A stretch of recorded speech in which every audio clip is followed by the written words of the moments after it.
Yo, what up? It's your boy Saigon, the almighty y'all father. And right now you tapped in with my man, my brother, the homie, the legend, Mikey T, the movie star. You know what I mean? Reporting from the streets, the P-Now, everywhere. Shout out my man, Mikey T. Stay tuned, boy.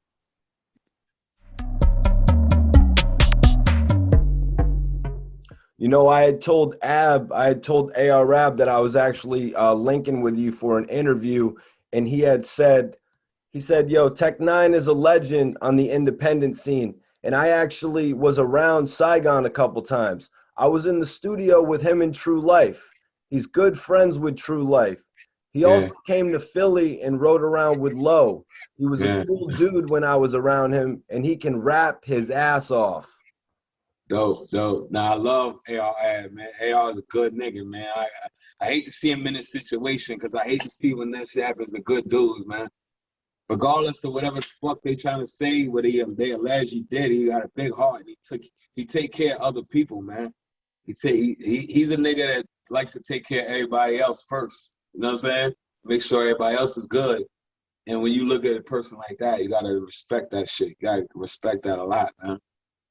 So hopefully with the legal shit, the court shit, hope you know, you gotta keep fighting. You gotta stay in that law library and fight for your life. You know what I'm saying? It's a situation where there's always loopholes, there's always something in the legal system.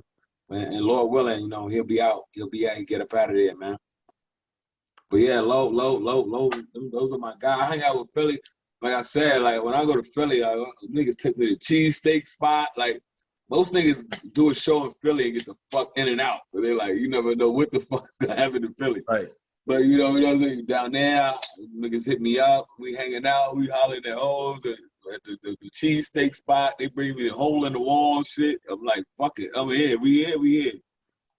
So Saigon, how did you initially link up with Dark Low though? Was it for a record? Nah, we never even did a record yet. It was just real, recognizing real. I was just doing a show in Philly, and he just hit me like, you got a show in Philly, I'm gonna pop out. I was like, come on. But when he popped out, like we met up before I even went on stage. So, you know, we got in a Sprinter, chopped it up, kicking it. Like I didn't know him from a can of paint, man. And then we just started chopping it up. But real niggas gonna recognize. It's the same thing with AR and True and all them niggas. Like real nigga, it don't take 10 seconds to feel a nigga energy to know if a nigga's weirdo or not. You know what I'm saying?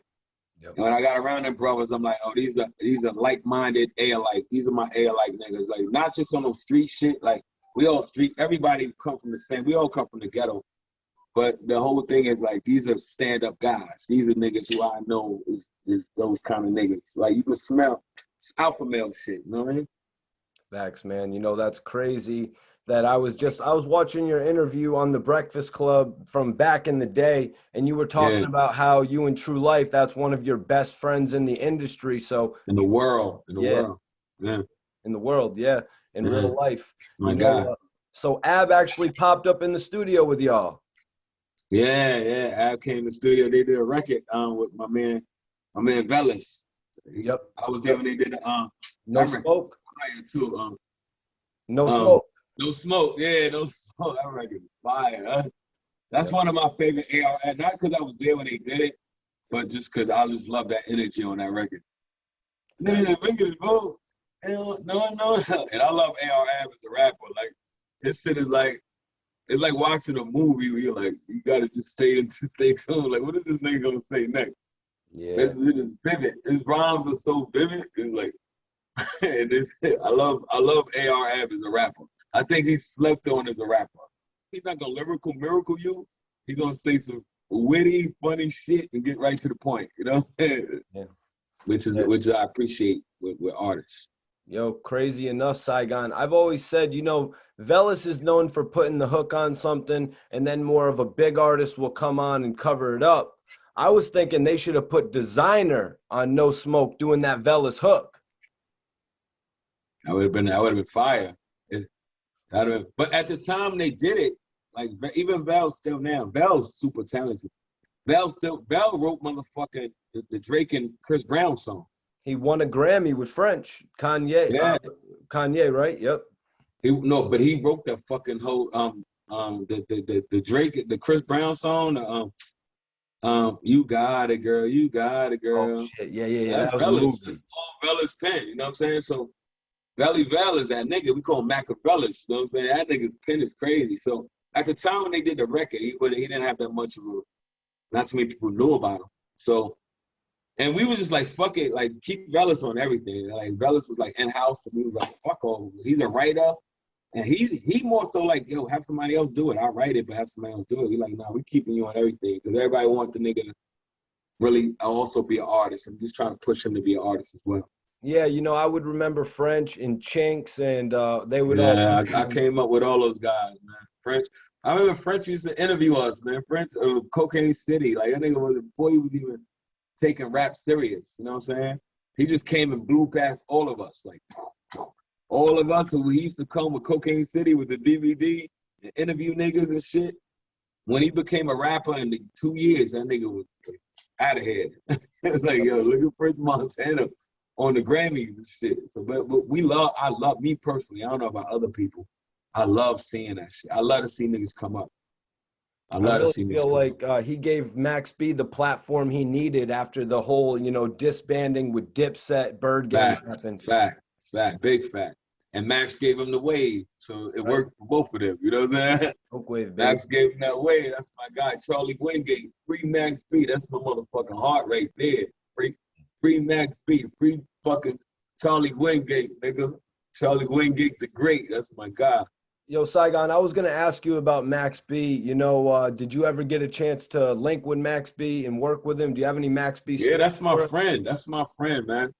Like that's my friend. Like Charlie Rambo. His name is Charlie Rambo, but he a jail nigga like us. Like before this bid, he did like almost a dime. He did 8 years. He came out, you know what I'm saying? And then before he caught this bid.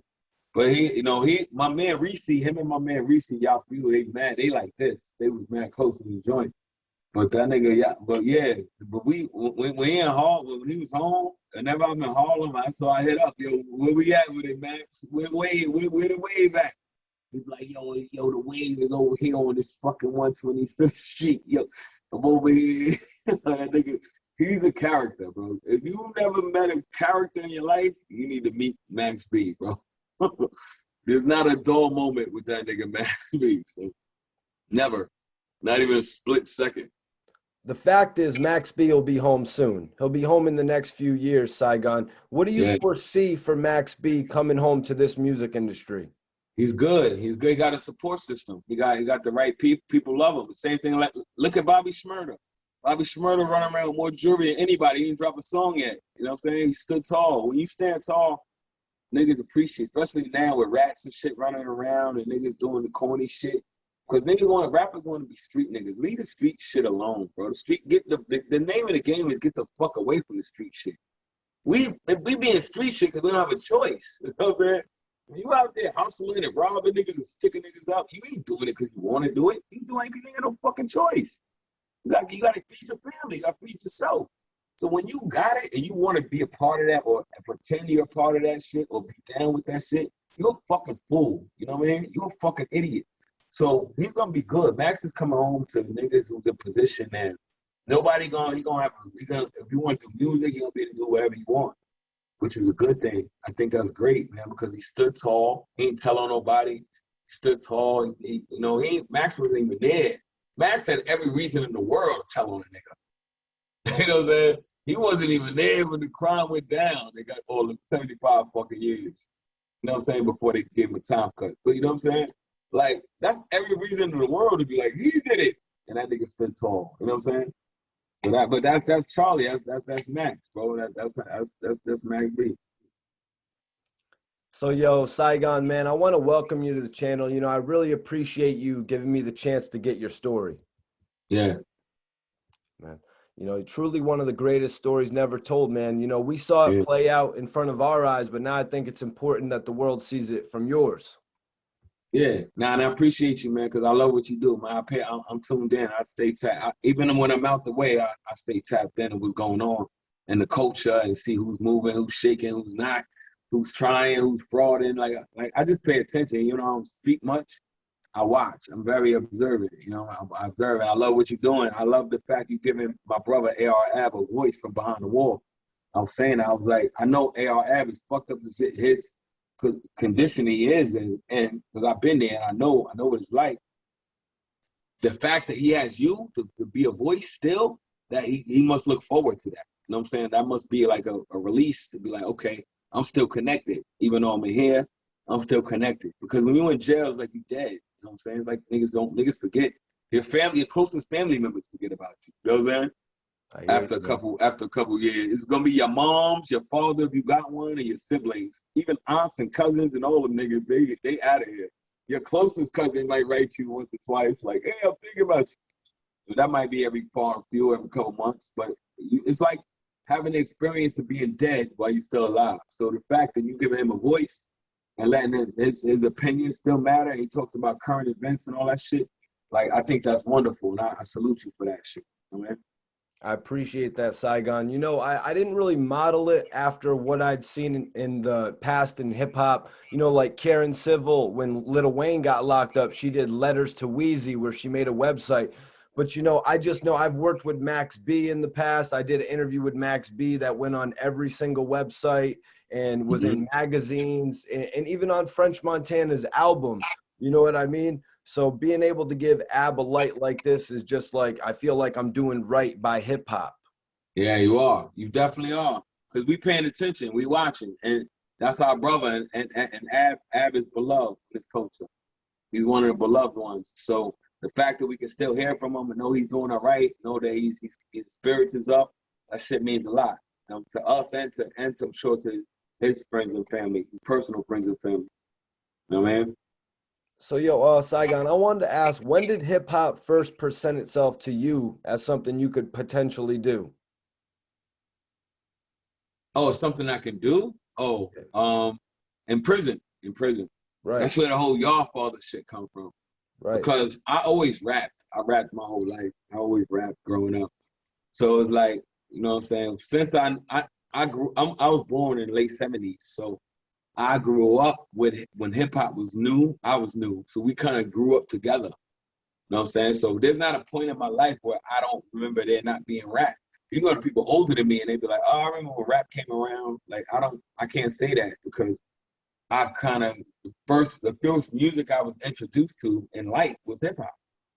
So, but when I thought I could do it myself and I thought I could actually be an artist was in prison when I started to rap and start to write shit down after lack of doing other shit. And then I would start battling and I was winning the battles. And then I started to realize, damn, I beat everybody in this jail battling. I'm the nigga. Then I go to another jail, they move me, go to draft.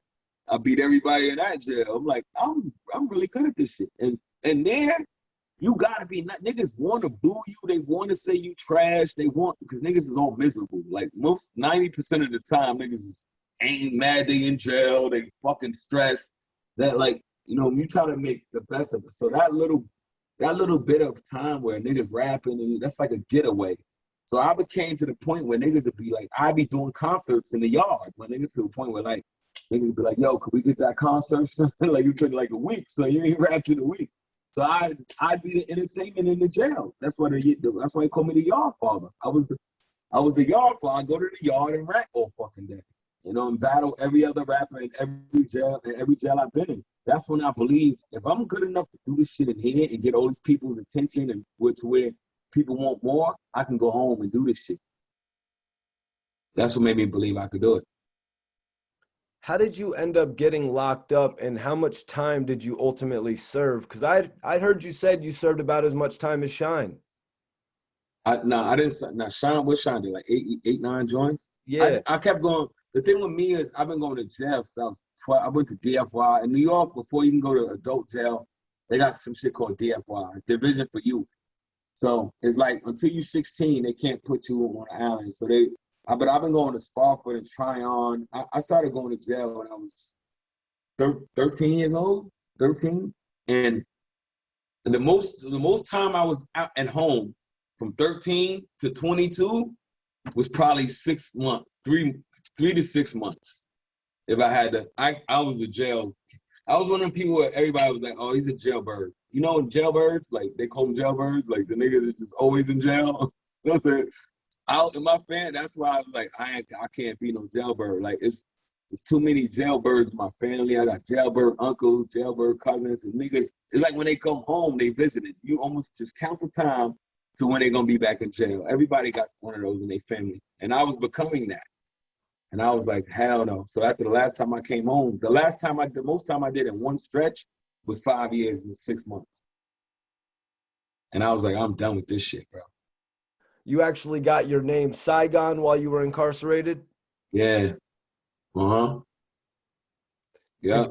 Could you break that down for me, man? I mean, if Yeah, it I was wasn't reading a book. I was reading a book by Wallace Terry called Bloods. And it's funny because I got the book thinking it was about the blood gang, the gang called Bloods. So I'm like, oh shit, this looks interesting. Bloods. And this is like before the blood gang was even in New York. It was still like a West Coast thing.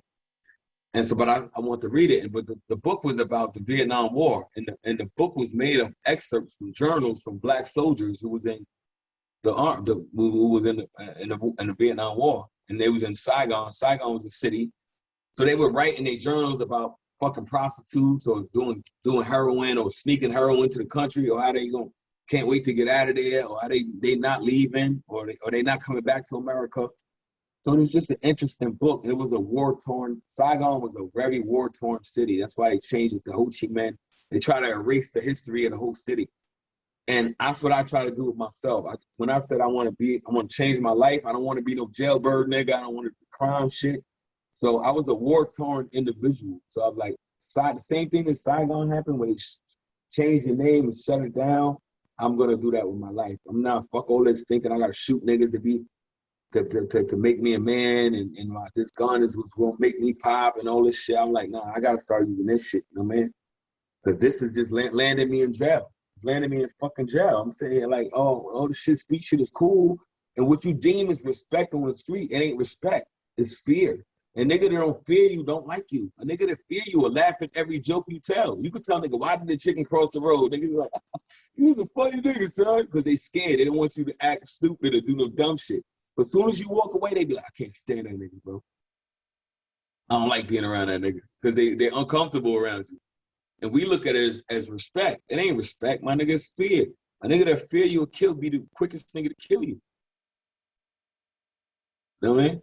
That's crazy, man, because I was going to ask you, you know, if it wasn't Saigon, could it be anything else? But after hearing that depiction, you know, of why you gave your name Saigon, it totally makes sense. Yeah, nah. It fit perfect, man. And so some people see me be like, why ain't you Saigon? You're not Asian.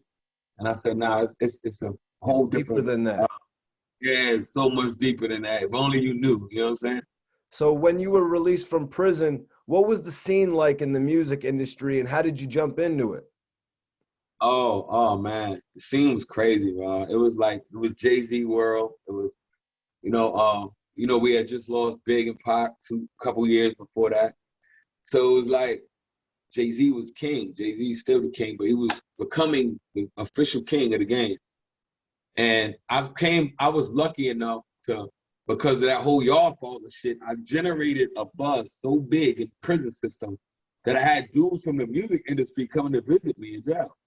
So there was a guy named Ben Rue who came to visit me. He worked with Maddie C and Scott Free. They were A&Rs at Loud Records. They had just did Mobb Deep's second out, Murder Music. They signed Mobb Deep, they signed Wu-Tang, they signed Cellar Dwellers, they signed Exhibit. Everybody who was at Loud Records, they worked with Steve Rifkin, two A&Rs, my boys, Scott and Maddie. So when I was in jail, I would be on the phone with these niggas like, yo, they was like, well, when you come home, son, it's on and popping. When you come home, blah, blah, blah, blah. I rapped to them niggas over the phone once or twice. They was like, we don't even want to hear you rap on the phone. We want to, don't worry about it. When you come home, you good. So I come home. When I got out, it was like, I go meet with these niggas. And so the guy, Matty C, he's the guy who kind of discovered, he put Biggie in Unsigned Hype. I wouldn't say he discovered him, because that's more like Mr. C discovered him. But when Biggie was Unsigned, he's the one who put him in the Source magazine, Unsigned Hype, him and DJ 50 Grand or whatever. So he told me, I'm gonna do the same shit with you, what I did with Biggie. to see if you can get on and shit. You know what I mean? To see if we gonna sign you. So I'm like, shit, nigga, I'm ready. I'm thinking of all these jail raps, how many people I impressed in prison and all that shit. So I'm like, nigga, bring it on. You know what I'm saying? I'm ready. I'm built for this shit. And so what he would do, he had 2 turntables. I never forget this shit. So he just throwing instrumentals, and he'll change them shits without you knowing. He just like, don't stop rapping, just rap. This is what I did with Big. This what made me want to sign Big and all this shit. So he'll throw on a beat. That shit might be 89 beats per minute. And then the next beat would be like 175,000 beats per minute. So you just gotta be able to rap to any beat. What I didn't realize I didn't know how to do, I rapped to one tempo. All the years in jail, it was this. After 5 years in the Roc-A, coming home sort of slow. My niggas on the corner hit me off with a pound and a quarter gold. I go to see my mom, she all based out. Pops is a corner, like strapping like that. You know what I'm saying? So when he throwing on them fast ass beats, I didn't know. I was like, I was mumbling. I was like, yo, can you slow that down a little bit? And he's like, nah, a real rapper can rap to anything. You know, like, well, I guess so. The fact I couldn't rap to any tempo, they weren't interested. They were like, he's cool with one tempo. But that, other than that, like that slow ass Griselda, what Griselda does now, I would have been perfect for that shit because I needed the slow beats. I wanted you to hear everything I was saying. I didn't space my words out. So after that, it was like they was like, he's cool. So I was like, fuck, that was my shot. To me, that was my shot. So it was like.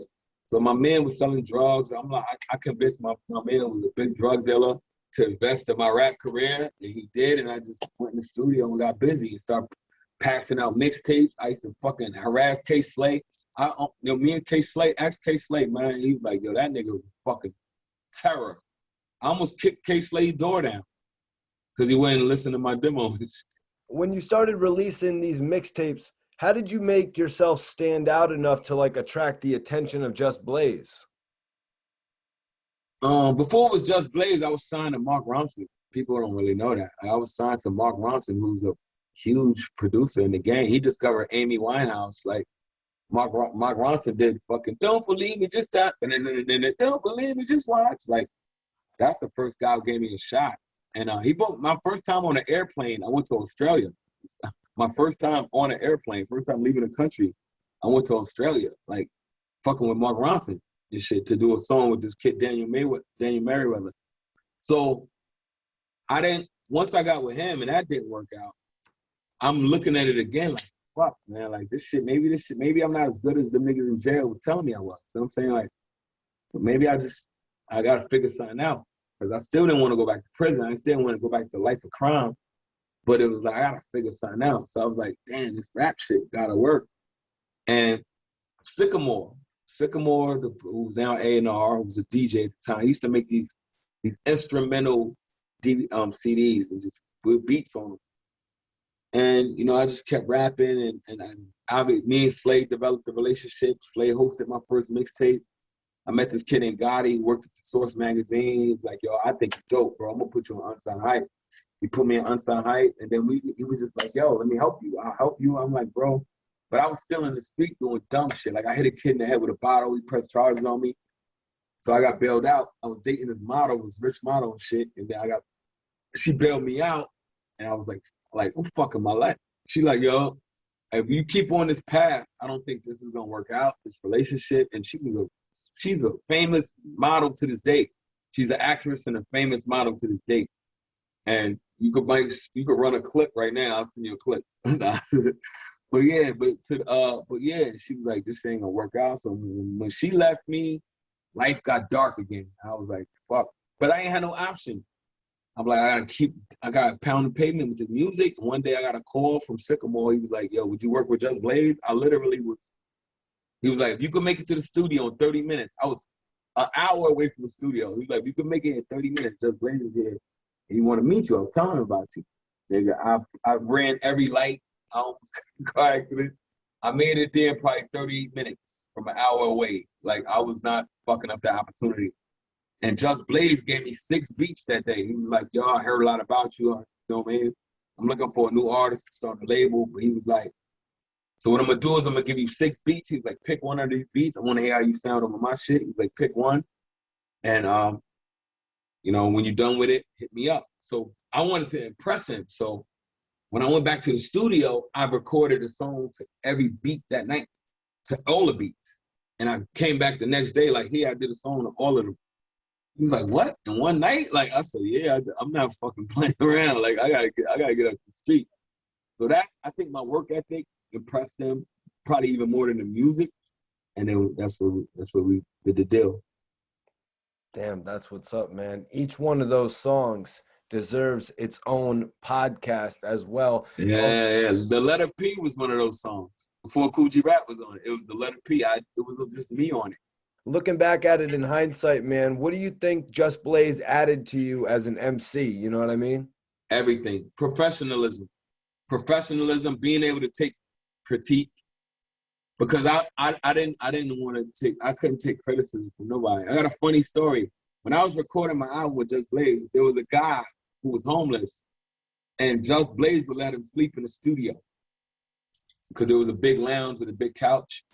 So one day, I didn't know the guy was homeless. I'm just like, why is this guy just sleeping here at night, sleeping on the couch? I didn't know who he was. I'm like, he looks too young to be a fucking bum. He's not dirty. He's kind of clean, but he always comes here to go to sleep at night. So Just told me, like, nah, he just going through some things. So one day I'm in the A room. This is Baseline Studio where Jay-Z recorded all his albums, where like Dipset and Just Blaze, where they made all Baseline, the infamous Young Gurus, home of Young Guru. So one day I'm in there recording, and the guy from the couch walks in, and he's like, yo, if I was you, I'd say it like this. You just change that around. I'm like, who the fuck is, and I was bad at taking criticism. So I told a nigga, yo, you know what the fuck, I'm Saigon, nigga, get the fuck out of here talking to me about what I should say. And it was Jay Electronica. Hold on. It was Jay Electronica, man. Like, I had no fucking clue. So one day when they put out that record, that Exhibit C, it was Exhibit C, I'm like, yo, Just, who the fuck is this dude? He's like, that's Jay. I'm like, who the fuck is Jay? He's like, Jay from the studio. I'm like, who the fuck is Jay from the studio? He's like, nigga, you know Jay, but I never even bothered to get a nigga the time of day. I was arrogant and cocky and dumb and drunk most of the time and high or weed. He's like, nigga, Jay, they was sleeping on. I'm like, the nigga from the couch is the... And that was Jay Electronica. And the nigga, if I had known who he was or I known he had that level of talent, I would have loved for him to come and critique my shit and to help me out or say, nah, don't say that. Say this, say this. And that's a funny story because for man long, I'm sitting there telling this nigga, yo, beat it. I didn't even know how. And when he's critiquing my shit, I'm like, nigga, who are you to critique me? Like, that was my attitude. You know what I'm saying? You never know who you're talking to. That's why I treat that was a life lesson right there. Crazy, man. That definitely is crazy. Can you tell me about your first opportunity? Can you tell me about how your first opportunity came about to work with Jay-Z? Yeah, it was only one opportunity. It wasn't more than one. And it was because Jay, the thing is, like, with Baseline, it was all like a family thing, right? Because you had Just Blaze and one. Kanye was Kanye at this point. He was already gone doing his artist shit. But before that, it was like they had a small room with Just Blaze and Kanye would make beats and shit. And they had the big A room where with Cam and them guys, with Dipset, whoever Beanie, whoever was on Roc-A-Fella. Because Roc-A-Fella owned, Jay-Z and them owned the studio, OG1. And so it was like a family unit. You would hardly see Jay. When Jay was there, it was different kind of energy. Like, Jay's here today. Shit is different when Jay comes, you know what I'm saying? But when we had Jay-Z one day while making my album with Just Blaze, you know, he's like, yo, I remember that beat you picked? I'm like, yeah, that shit, I'm about to kill it. Like, yo, Jay heard it and he likes it. So I'm like, fuck it, give it to, my first attitude was like, nigga, get that shit to Jay-Z, nigga. Go make your money. Go, you know what I mean? That shit might be a hit song, might be a single. So that shit happened once, then twice, then three. Once it happened like 3 times, 4. I'm like, yo, son, you can't keep giving Jay-Z all my beats. I'm making an album here, like, you giving this nigga the heat. I'm picking these shits because they the fire. And so Come On Baby was one of the beats where I was like, yo, Just Blaze already knew I had it up the air with the Jay-Z taking my beat shit. And so Come On, he gave me Come On Baby. I'm like, all right, cool. This is gonna be this is it. I love this beat. And the nigga, and one day I come in and he's like, yo, I need to holler at you. Like, right. When you say that, it's one of two things. Either you made something crazy or Jay took one of my beats again. So I'm like, he's like, I need to holler at you. I'm like, oh shit. He said, yeah, and Jay took the Come On Baby. I'm like, now I'm mad. I'm like, how the fuck did he hear it? Why was he even hearing these beats? Are you playing this nigga the beats that you gave me? You know what I'm saying? Like, how is he hearing these beats? He's like, nah, I was playing him some of the music, what we working on. He asked what we working on. He wanted to hear it, and I played him that shit. He was like, yo, you know, it's the big homie. So I was like, you know what? Fuck it, it's Jay. You know what I mean? He was like, don't worry about it. I can make $1 million of them shits. I can make something better than that. So I'm like, you know what? Fuck it. I didn't even write to it yet. And I was like, fuck it. Being I ain't write to it, I was like, fuck it. It is what it is. Another one. I'm like, please, can you stop it? He's like, no, it ain't gonna happen again. And sure enough, he made that, Kingdom Come, Kingdom Come. You ready? He made that beat for me. That was my beat. With the Rick James sample, I will be Kingdom Come.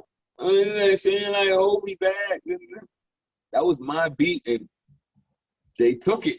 So, but this time, I made a fucking tantrum. I threw a tantrum behind it.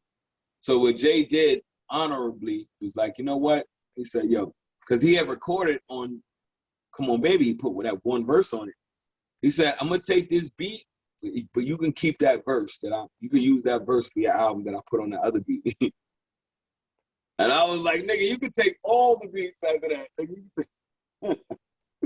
You can take every beat in the world, but me and Jay always had a good relationship. Even before that, like Jay's a Brooklyn nigga. He's a good guy. Jay-Z's a good guy. And for him to be that level, he's that. He's the most humble, modest. If you don't know Jay-Z, you would think like he walks in the room floating, like he's larger than life. But he walks in there and he's like you. You'd be like, dang, you're Jay-Z, nigga. And he'd be like, nigga, you're you. What the fuck? Like, you know what I'm saying? So he's the most down-to-earth celebrity of that magnitude, and now billionaire. I haven't been around him since he's been a billionaire, but I'm sure he ain't changed, man. He's a great man.